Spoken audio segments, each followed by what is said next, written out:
con mille difficoltà, ma ci proviamo e ci riusciremo. Siamo con Filippo Amico della Cantina Amico, siamo a Los Angeles.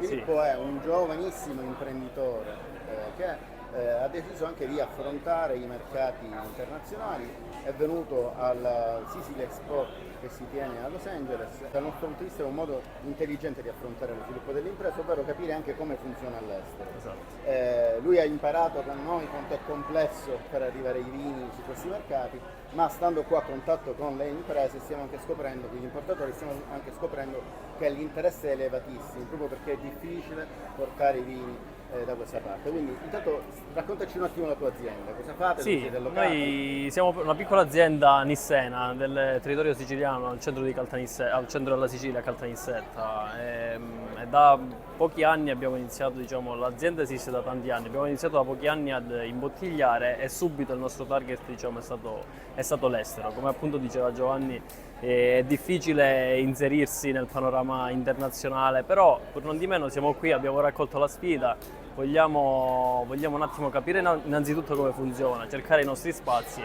e cercare qualche aggancio, qualche connessione che possa far crescere noi come azienda e poi in realtà poi valorizzare quello che è il territorio siciliano. L'interesse che abbiamo riscontrato, ne parlavamo prima, c'è un interesse talmente elevato che ci sono diversi ristoranti che si sono offerti di avere quel prodotto, piccoli distributori che ci hanno chiesto di avere il vino qua.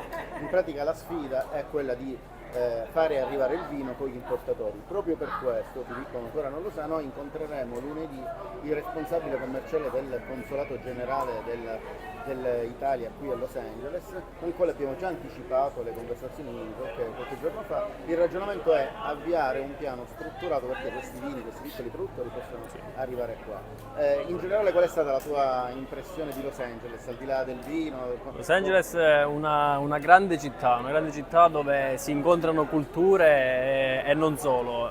Una città innanzitutto sicuramente da scoprire, è immensa. E noi adesso ci troviamo qui all'Expo per appunto dare il nostro contributo, poi ben venga. Insomma. Dimmi un'altra cosa, voi da quando esistete? La cantina esiste da circa 50 anni. Da 5 anni abbiamo deciso insieme a mio padre, Michele Amico, di imbottigliare e di promuovere il nostro prodotto fuori all'estero, con mille difficoltà, ma ci proviamo e ci riusciremo. Allora in bocca al lupo per tutto e ci vediamo in altre parti del mondo. Grazie.